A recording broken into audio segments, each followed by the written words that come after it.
Friends, এতিয়া দোকানৰ পৰা আহি পালোঁ। আহি আজি চিকেন লৈ আহিছিলোঁ আৰু সুখ দুখৰ মাজত বেয়া লাগি থাকিলেও অলপ খোৱা লোৱাটোতো ভাল লাগিব। এইকেইদিন মই মাছ মাংস খোৱাই নাছিলোঁ, তো আজি বনাই আছোঁ।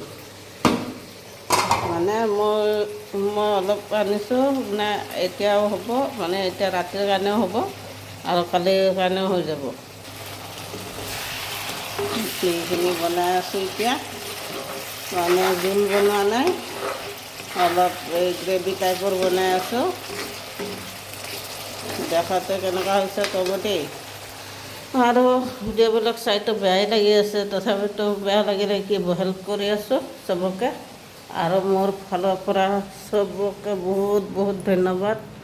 এতিয়া খালি অসম বুলি ক'ব নোৱাৰি, এতিয়া পূৰা ইণ্ডিয়াটোকে ক'ব লাগিব, কাৰণ বহুত জাগাৰ পৰা মানুহ আহিছে, পাঞ্জাৱৰ পৰা, দিল্লীৰ পৰা, মানে মুম্বাইৰ পৰা, হায়দৰাবাদৰ পৰা, বহুত জাগাৰ পৰা মানুহ আহিছে। গতিকে এতিয়া অল ইণ্ডিয়া বুলি ক'ব লাগিব। Love you. आप लोग आए हैं आसाम को हेल्प करने के लिए, इसलिए बहुत बहुत धन्यवाद मेरे तरफ से, बहुत बहुत धन्यवाद। लव यू ऑल इंडिया और जुबिन दा।